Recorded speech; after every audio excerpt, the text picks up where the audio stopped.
Hello dear student, स्वागत है आप सभी का सोम क्लासेस के इस नए वीडियो में। मैं संजीव सर। स्टूडेंट, आज की इस वीडियो में हम आपको सेट नंबर 5 सॉल्व करवाने वाले हैं अनसॉल्व पेपर 2020 का, ठीक है, जिसमें से आपके 4 सेट सॉल्व कराए जा चुके हैं।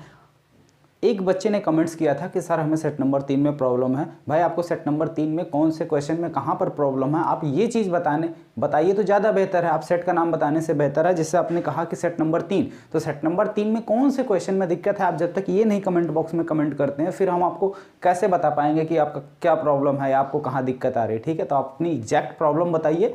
सारे बच्चों के जो भी आपके कमेंट्स होते हैं सभी कमेंट्स डेली सीन किए जाते हैं। ठीक है, वो अलग बात है कि सबका 1 बाय 1 करके रिप्लाई देना पॉसिबल नहीं होता। ठीक है, तो चलिए देखिए, जो भी समस्या आप अपने क्वेश्चन को कमेंट कीजिएगा, हम जरूर सॉल्व करेंगे। ठीक है, आगे बढ़ते हैं। सेट नंबर 5 का ये पहला क्वेश्चन देखते हैं बहुविकल्पीय का।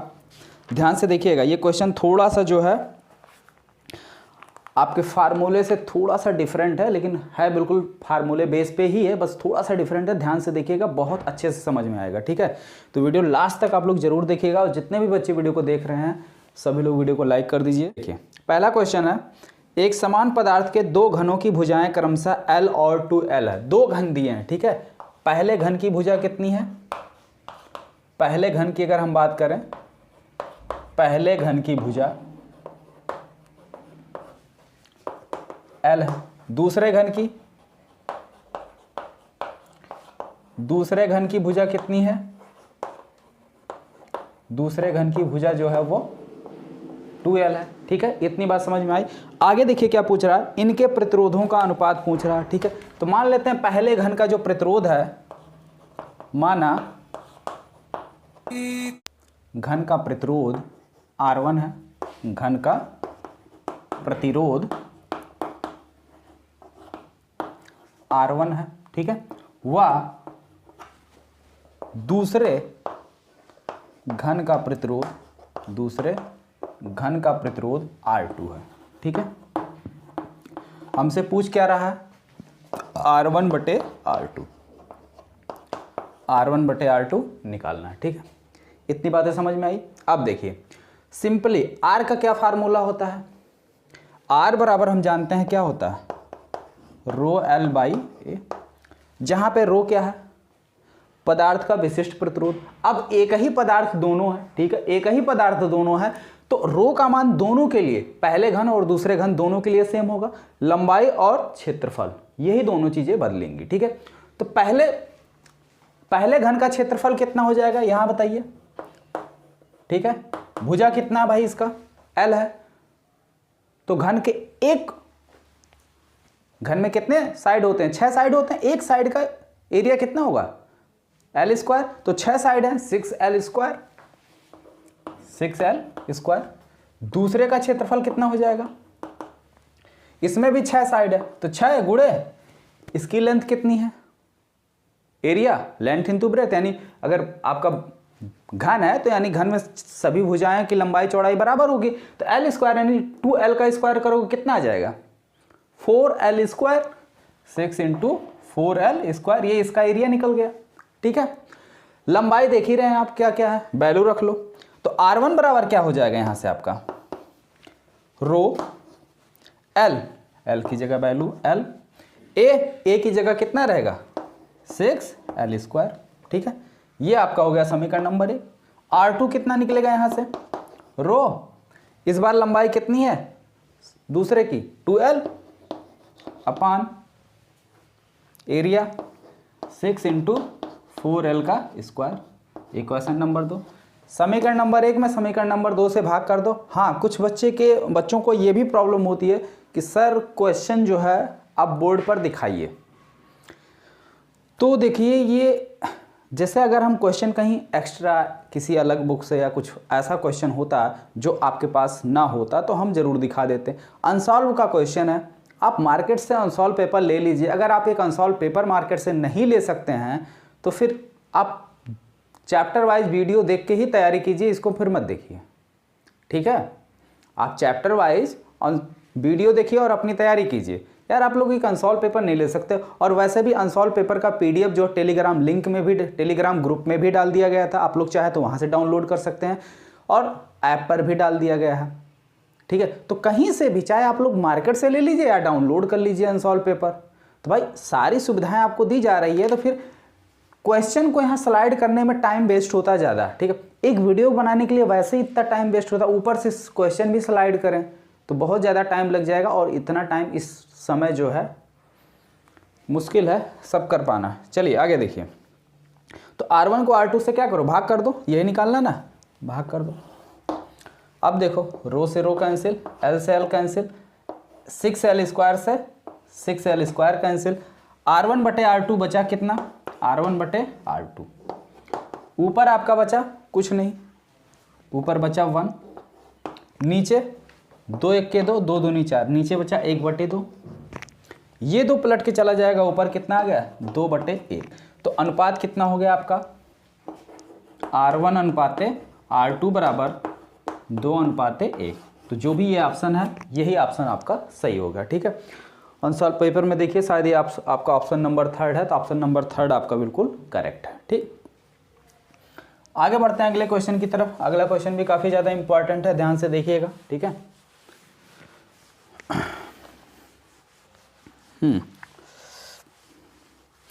क्वेश्चन है, जब एक प्रकाश किरण n अपवर्तनांक के माध्यम में प्रवेश करती है, तब अपवर्तन कोण का मान आपतन कोण का आधा हो जाता है, ठीक है। तो माना आपतन कोण कितना, माना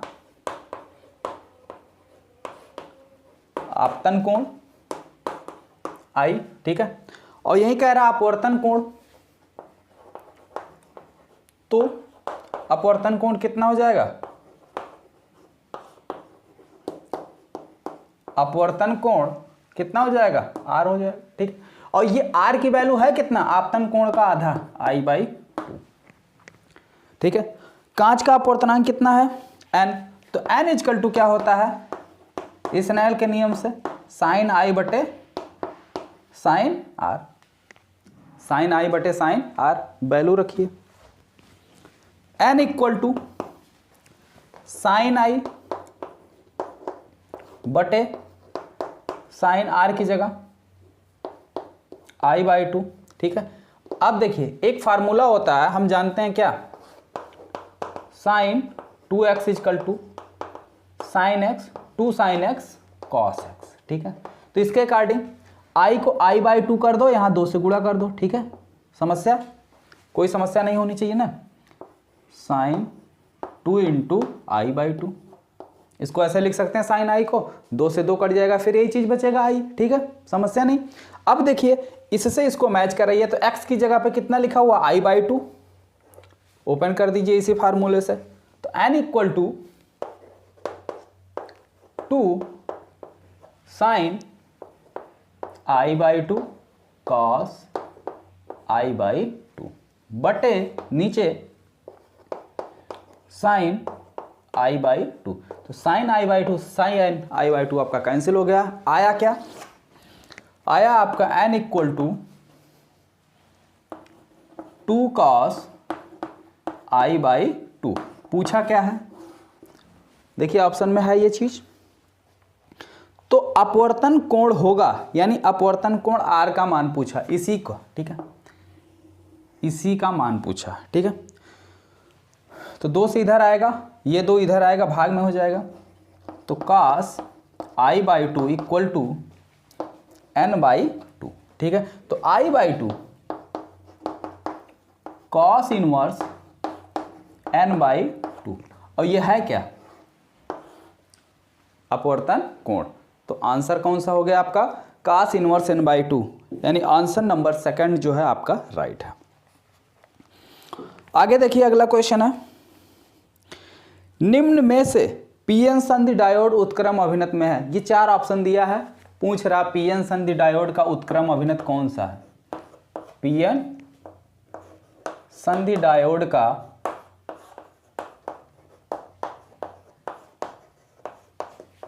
उत्क्रम अभिनत कौन सा है, ठीक है। तो इसमें आपका उत्क्रम अभिनत पूछा हुआ है, रिवर्स बेसिस पूछा हुआ है। तो उत्क्रम अभिनत में हमने आपको बताया था कि पीएन संधि डायोड। ऑप्शन देखिए और बताइए कौन सा ऑप्शन सही होगा, ठीक है, जल्दी बताइए, उसके बाद फिर हम सॉल्व करते हैं। भाई उत्क्रम अभिनत के लिए हमने आपको बताया था कि पी एन संधि डायोड, पी को अगर पॉजिटिव और एन को निगेटिव से जोड़ देंगे तो अग्र अभिनत हो गया, ठीक है। और पश्च अभिनत यानी कि उत्क्रम अभिनत बनाने के लिए एन को पॉजिटिव से और पी को नेगेटिव से, ठीक है। उत्क्रम के लिए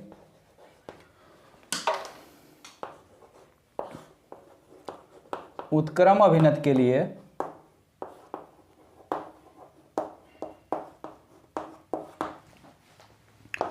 ये आपका पी एन संधि डायोड होता है। इसका सिंबल जो है इस तरीके से होता है, ठीक है।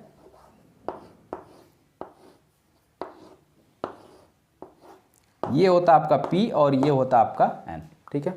इसको उत्क्रम बनाने के लिए हमने बताया P को नेगेटिव से, तो इसको नेगेटिव से और इसको पॉजिटिव से जोड़ दो, यही आपका उत्क्रम अभिनत बनेगा। अब देखिए और बताइए, ठीक है। हमने आपका काफ़ी ज़्यादा काम आसान कर दिया और सभी लोग अब जल्दी से इसका आंसर जो है कमेंट बॉक्स में कमेंट करके बताओ कि इसमें से करेक्ट ऑप्शन कौन सा है, सही ऑप्शन कौन सा है, ठीक है। अरे भाई सही हो या गलत हो बिल्कुल कमेंट कीजिए, हम तो अभी यहाँ है ही हैं, हम आपको बताएंगे कि सही क्या है और कैसे सही हो रहा है, ठीक है। हो गया, चलिए देखिए अब कमेंट करना आप लोग बंद कीजिए और ध्यान से देखिए।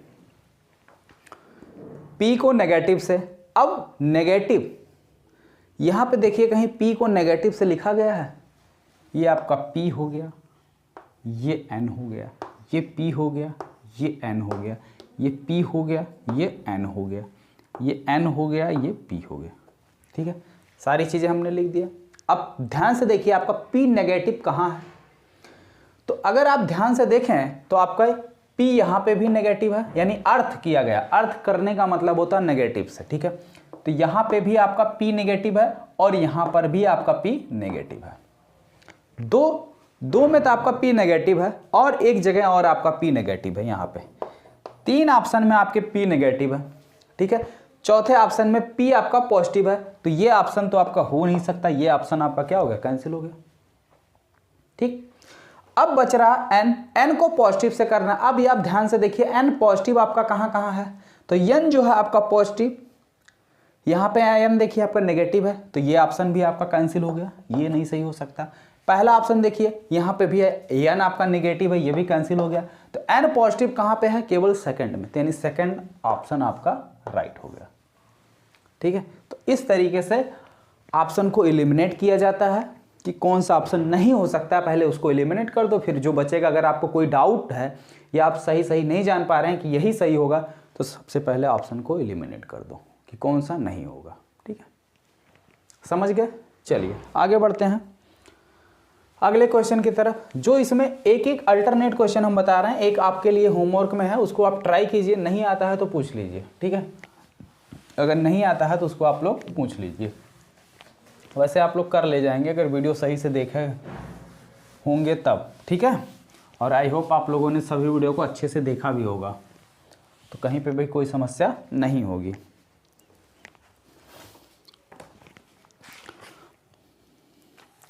हाँ आगे देखिए, एक नंबर में काफ़ी छोटे छोटे क्वेश्चन हैं, तो ये तो आप लोग कर ही सकते हैं। आ जाइए 2 नंबर वाले क्वेश्चन की तरफ। 2 नंबर वाले क्वेश्चन भी काफ़ी इजी क्वेश्चन दिया। देखिए ये कक्षा 10 वाला क्वेश्चन दिया। एक वस्तु 15 सेंटीमीटर फोकस दूरी वाले अवतल दर्पण के सम्मुख रखा गया है। वस्तु का प्रतिबिंब वास्तविक तथा 3 गुना बड़ा बनता है। वस्तु की दर्पण से दूरी ज्ञात कीजिए, ठीक है। तो आपको फोकस दूरी दिया है, U और V नहीं दिया है, तो U और निकालना क्या है, वस्तु की दर्पण से दूरी ज्ञात कीजिए, यानी U निकालना है, ठीक है। आपको दिया क्या है, F दिया हुआ है, ये गिवन है, कितना है, अवतल दर्पण है ना 15 सेंटीमीटर, तो -15 सेंटीमीटर ये आपको दे दिया है। आवर्धन क्षमता m इक्वल टू दे दिया है 3 गुना, यानी m बराबर 3, और m का फार्मूला होता है m equal to -v upon u minus b by u, ये m की वैल्यू होती है, ठीक है।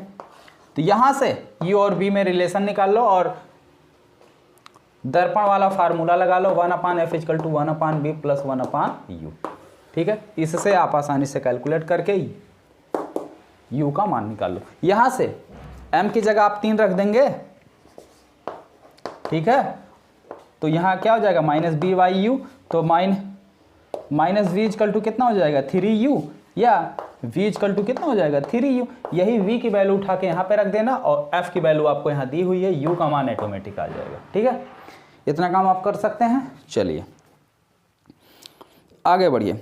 हाँ एक चीज़ और है, जितने भी बच्चे ये कहते हैं कि सर आप क्वेश्चन को पूरा सॉल्व कर दीजिए, मैं तो कर दूंगा, उससे मेरा ना तो कोई फ़ायदा है ना मेरा नुकसान है। मैं क्वेश्चन कुछ मैक्सिमम सॉल्व कर देता हूँ, यानी फार्मूला भी बता देता हूँ, कैलकुलेशन केवल छोड़ देता हूँ। इसलिए छोड़ देता हूँ कम से कम आप इसी बहाने कैलकुलेट करेंगे और ये चीज़ें आपकी तैयार हो जाएंगी। ठीक है, तो ये आपके लिए की जाती हैं, लेकिन आप लोग इस बात को समझते ही नहीं हैं। अब इसमें करना है क्या, सारी वैल्यू हमने निकाली दी, बस वैल्यू रख के सॉल्व ही तो करना है, कैलकुलेट ही तो करना है, तो इतना तो आप लोग कर ही सकते हैं।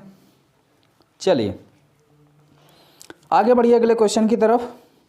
आइंस्टीन का प्रकाश वैद्युत समीकरण लिखिए। ठीक है, आइंस्टीन का प्रकाश वैद्युत समीकरण लिखना है। आइंस्टीन का प्रकाश वैद्युत समीकरण है क्या चीज़, 1/2 mb max square equal to h nu minus nu 0। ये आइंस्टीन का प्रकाश वैद्युत समीकरण है। ये आइंस्टीन का क्या है, प्रकाश वैद्युत समीकरण है। इसी आइंस्टीन के प्रकाश वैद्युत समीकरण से एक और आपका क्वेश्चन पूछा गया है, एक और क्वेश्चन आपका पूछा गया। क्या क्वेश्चन पूछा गया है वो भी हम आपको बता देते हैं, 1 नंबर में है। चलिए बता दे रहे हैं, ध्यान से देखिएगा, कैलकुलेट नहीं करेंगे। एक धातु के पृष्ठ पर 6 इलेक्ट्रॉन वोल्ट ऊर्जा का फोटान आपतित होता है, यानी एच न्यू की वैल्यू वो साफ साफ दे दिया है। एच न्यू की वैल्यू कितनी है, 6 इलेक्ट्रॉन वोल्ट। ठीक है, एच न्यू, या इसको थोड़ा सा एक्सपेंड कर दो, half M V max square equal to H nu minus H nu 0। ठीक है, H nu minus H nu 0। ठीक, तब उत्सर्जित फोटो इलेक्ट्रॉन की अधिकतम गतिज ऊर्जा, इसकी वैल्यू दे दिया 5 इलेक्ट्रॉन वोल्ट। कितना, 5 इलेक्ट्रॉन वोल्ट। ठीक, आगे देखो पूछ क्या रहा, निरोधी विभव, यानी इसका मान पूछ रहा, तो इसका मान कैसे निकलेगा, 5 equal to 6 minus H nu 0, value हमने रख लिया। एच न्यू की वैल्यू कितना दे दिया, फोटान की कुल ऊर्जा 6 इलेक्ट्रॉन वोल्ट, आया कितना, ये माइनस है, इसको इधर ले आओ तो एच न्यू 0 प्लस में हो गया, इसको इधर ले जाओ इक्वल टू 6 माइनस 5, तो एच न्यू 0 इक्वल टू कितना हो गया 1 इलेक्ट्रॉन वोल्ट। इलेक्ट्रॉन वोल्ट को क्या करो, वोल्ट में कन्वर्ट कर लो। क्या करोगे, वोल्ट में कन्वर्ट कर लो। और न्यू 0 निकालने के लिए इसमें जो है प्लांक कांस्टेंट से भाग कर दो। ठीक है, भाग लगा दोगे तो आंसर आपका निकल के आ जाएगा 5 वोल्ट। ठीक, अगर आपका भी सपना है IIT JEE के एंट्रेंस एग्जाम को क्लियर करना, तो अनअकैडमी आपका परफेक्ट स्टडी पार्टनर है फॉर IIT एंड JEE, क्योंकि यहाँ पर आपको इंडिया के टॉप एजुकेटर पढ़ाते हैं, पूरा क्लास लाइव। और सबसे मोस्ट इंपॉर्टेंट बात, जो पैटर्न JEE मेंस एडवांस का रहता है वैसा आपको डेली लाइव टेस्ट होता है, क्विजेस होते हैं, आपके कंप्लीट लेटेस्ट पैटर्न के हिसाब से आपको कोर्स पढ़ाए जाएंगे, PDF मिलेंगे, आपका पर्सनल बैच कोर्स होगा, आपको मेंटरशिप मिलेंगे, आप डेली लाइव क्लास अटेंड कर सकते हैं और जो भी डाउट होगा आप डेली डाउट पूछ सकते हैं। और कंप्लीट स्टडी मटेरियल भी आपको यहाँ से मिलेंगे। और इंडिया के टॉप एजुकेटर जो IIT JEE के काफ़ी रैंक प्रोड्यूस कर चुके हैं, यहाँ पर आप लाइन वाइज देख सकते हो। अगर कोई भी परचेस करते हो यहाँ पर सब्सक्रिप्शन, तो आप ये किसी भी टीचर से पढ़ सकते हो। और सबसे मोस्ट इंपॉर्टेंट बात है, आप किसी भी क्लास में हो, 2021 में JEE मेंस दोगे, 2022 में या 2023 में, तो आप यहाँ पर बैच कोर्स लेकर अपनी तैयारी शुरू कर सकते हो। और सबसे मोस्ट इंपॉर्टेंट बात, ये फरवरी में 28 फरवरी तक इसमें 10% आपको एडिशनल डिस्काउंट मिलेगा। लेकिन अगर आप 20% डिस्काउंट चाहते हो तो आप हमारा कोड शुभम @12 यूज़ करोगे, तो आप टोटल फीस से 20% डिस्काउंट आपको तुरंत मिल जाएगा। लेकिन ये ऑफर सिर्फ 28 फरवरी तक है। तो जितने भी स्टूडेंट देख रहे हैं, डिस्क्रिप्शन में लिंक है, वहाँ से क्लिक कर आप जितने भी मंथ का कोर्स लेना चाहते हैं ले सकते हैं और अपनी तैयारी घर बैठे शुरू कर सकते हैं। स्टार्ट करते हैं आज की इस